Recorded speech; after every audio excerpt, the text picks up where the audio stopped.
So goddamn gang, pasensya na't na busy si Uncle KS. Anyway, makikinig tayo ngayon ng kanta ni Pedro Bungo featuring syempre Uncle KS at Hibo ng Sundalo ng Donggalo. Makikinig tayo ng title nito ay Scalawags, okay?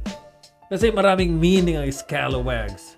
Ito ay syempre kailangan natin i-express ang ating pagkadismaya sa may mga kapangyarihan, man. Hindi naman lahat, okay? Hindi naman lahat. Maraming mabubuting pulis ang tapat sa panunungkulan nila. Pero marami din, goddamn gang, marami din ang scalawag. Okay? Mga kurakot na pulis. So ito ang naisip ni Pedro Bungo, itong concept na to. Matagal na naming ni-record ito. Ngayon lang yun na-release for some reason. Anyway, here's a song from Pedro Bungo featuring Uncle KS, Hibo, SND. Ang title nito is Scalawags. Let's go! Yo!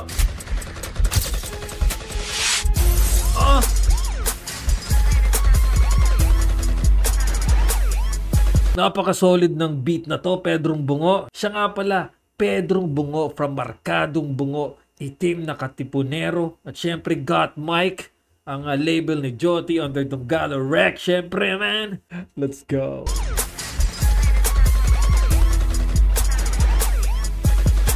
Sinabi kong iskalawag, iba't iba ang uri niyan. May mga bitches, meron ding naka-uniforming yan. Laging busog dahil ayaw lumaban ng batas. At yung karakas kahit illegal, di makakatakas sa kanyang mga palad. Anyway, goddamn gang, ngayon ko lang naalala ulit itong ginawa kong lyrics at syempre real talk ito, man, okay? Hindi naman lahat, pero maraming pulis ang hindi nabubusog, man. Lumalaki yung tiyan, hindi nabubusog, bro! Bakit kaya? Pera'y kinokolekta sa Senate hearing, ang kapal ng mukha kong kumetra. Sinasagot niya ang mga tanong pero scripted. Nagkakakaso kunyari pero absuelto din shit. Nakakabuisit kung iisipin mo palagi. Mga naturigang opisyal pero protector are. Ay wag gayaan, hindi tama yung gayaan. Paano na ang kabataan? Napahamak lang naman. Bili ng shabu na tinitinda nyo. Kunyari huhulihin pero i-recycle nyo. Matagal ng issue ito, okay? Ang tawag nila dyan mga ninja cops. So huhuli sila ng maraming droga. Ang iba dyan, may kinukupit at nire-recycle. Pinibenta din. Pero absuelto din shit. Nakakabuisit kung iisipin mo palagi. Mga naturigang opisyal pero protector are. Ay wag gayaan, hindi tama yung gayaan. Paano na ang kabataan? Napahamak lang naman. Kakabili ng shabu na tinitinda nyo. Kunyari huhulihin pero i-recycle nyo. Pilahan ng ninja cops na pinapasahod nyo. Kung totoo lang si Robocop, magsitago na kayo. Iskalawa, ina nyo. Iskalawa, kayo. Iskalawa, iskalawa, kayo. Iskalawa, ina nyo. Imagine yung style ni Pedro mo, kayo. Di ba? Parang pooch, man. Iskalawa, kayo. Iskalawa, iskalawa, kayo. Panahon na naman ng mga politikong mga tukmol. Para sa trono sila ay magkahabol. Panahon na naman ng mga politikong mga tukmol. Kasi kadalasan goddamn gang, yung mga scalawag na yan, na mga may kapangyarihan ay linked. Okay? O inuutusan lang din sila ng superior nila. At marami din dyan mga politiko. Nangyayari yan sa tunay na buhay dito sa bansang Pilipinas. Hibo is on fire! Kaliwat ka ng mga pangako, kala mo mga suko, mga tol. Pero literal pera ng bayan, gusto nila na makaibol. Real talk yan. At ngayon ko nare-realize kung bakit ngayon ni-release ni Pedro Bungo ito, kasi katatapos lang eleksyon, di ba? Katatapos lang. Maganda yung timing ni Pedro Bungo, man. Sapul sa aking mga tira, mga nakabarong na iskalawag, mga ugali ay punyeta.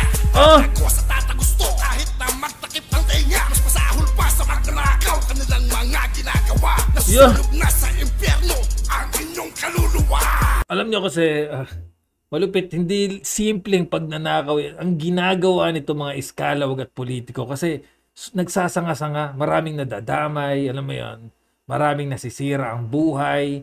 Pag tinawag, bro, ang malakihang pagnanakaw sa gobyerno, ang tawag nila dyan ay plunder, bro. Diba? Pera ng taong bayan ang kinukuha.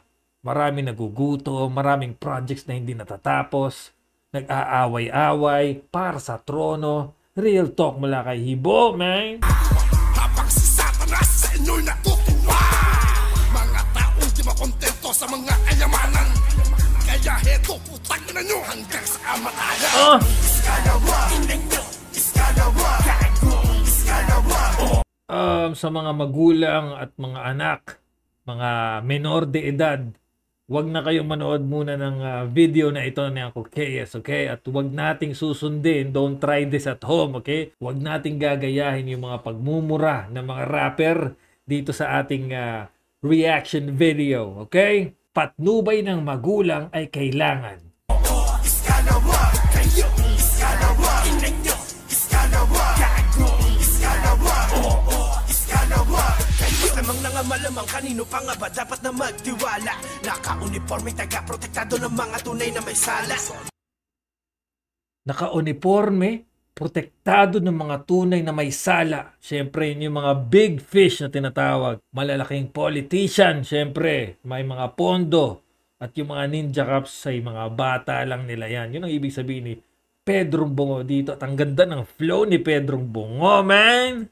Sana na nga ang mga salita, di naman tangaan nag-imbestiga. Pero kapag mapepera kayo, kahit ikay talo, panalo ka na. Wala nang huli at yan ay depende sa presyong iyong nilaman. Walang pang areglo, di ka protektado sa kulungan, bagsak mo niyan. Sulat, minsan bultong cheque, dito ang usapan. Pag kinaingkitan ka ng kanilang hawak, bahay mo magiging taniman. Serve and protect. Meron akong kilalang tao, man. Itong taong ito ay naging asset siya ng pulis. At the same time, pinagbibenta talaga siya, man. Okay? At itong taong ito ay kababata ako talaga. Hindi ko nasasabihin yung pangalan. At the end, nung hindi na siya mapakinabangan, ay gusto na siyang patayin, man. At dumating nga sa puntong nakulong itong taong kilala ko, man. At pinagdusahan naman niya. Bro, ilang taon talaga, man. Ilang taon sa bilibid.